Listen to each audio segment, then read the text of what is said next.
In the following movies, we'll expand on the core ideas we presented earlier in the course and build out a few example techniques that you can use in your day-to-day workflow. Here in this composition, I've got two images, and I want to create a transition between this landscape image and the layer below it, this ruins image.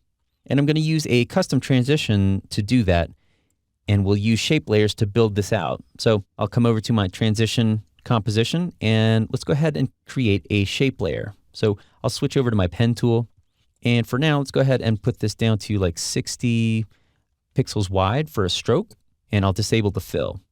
And what I'm going to do is I'm just going to click and drag kind of on the corner here of my frame, just top and bottom, just follow along with it.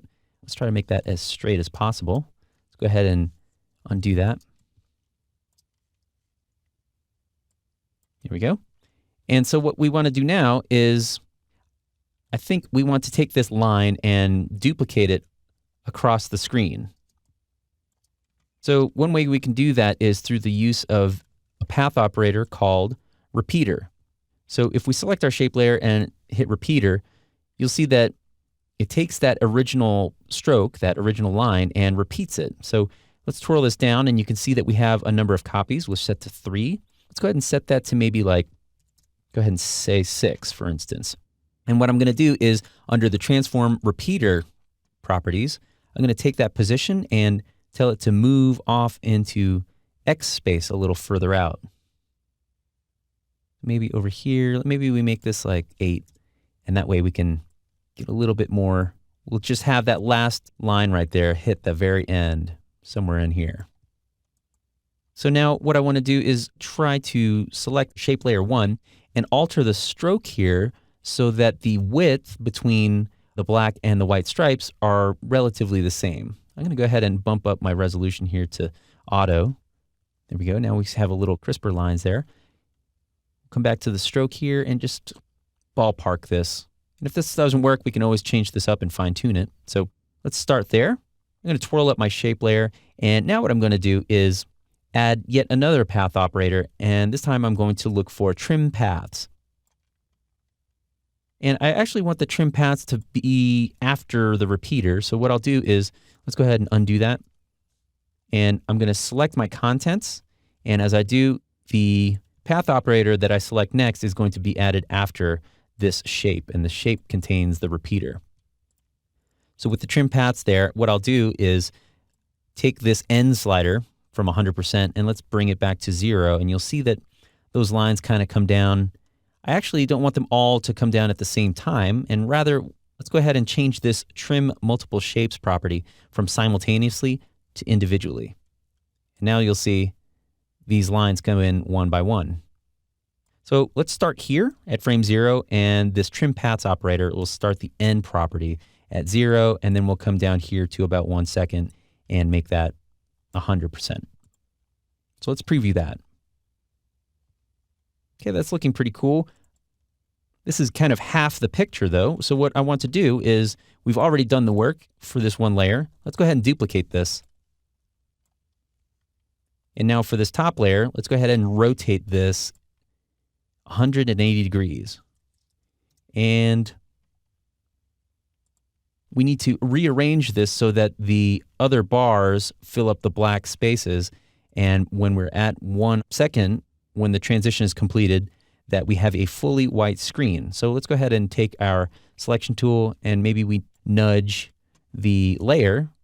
Let's go ahead and take our transform controls and do it this way instead, because we can't click on the copies. The selection tool is wanting you to select the actual shape, which is one line here. So it's a little hard to grab, but we can use the position controls here to do the work. And so I'm just clicking and dragging it over to the left. And right in there, it looks like it might work. And so when we preview this, now we're getting a really interesting wipe. So maybe one other thing we can do is just stagger the timing so that they both don't start at the same time. Maybe we take the top layer and we just offset it a few frames. And let's preview that. Oops, let's go ahead and make our work area a little longer. So we'll say 215. Okay. Let's see how this transition plays out in context of our images. So let's switch over to our outdoor shots composition. And what I'm going to do is grab that transition comp and plop it right on top. And when we preview it, okay, we're getting some transparency and the white bars are covering over our entire composition. Let's go ahead and turn on layer 2 for the landscape, and we'll set these two guys up to be a track matte, and I'll select both of them and color code those to make them red so we know they're working together. And with my transition on top, I'll go down to the bottom layer and say track matte, alpha matte. And now when we preview, we're getting an interesting wipe. Let's go ahead and nudge both layers 1 and 2 a little bit so that we can get a little read on the ruin shot before we bring in the landscape shot.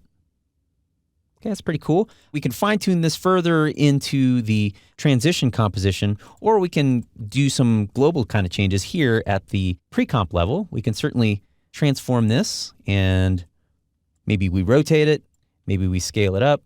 Because this is all vector now and this is a pre-comp, we can always hit this continuously rasterize button and retain our sharp edges even as we scale this up. So maybe we animate this at this level now, or we animate the position moving across. So there's a number of things that we can do, and we're not limited to just having this wipe on just once. We can duplicate these two layers and stagger that.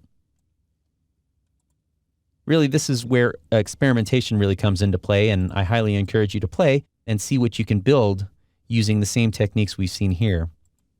So by utilizing the powerful shape layers built into After Effects, we can create our own custom transitions and reveals.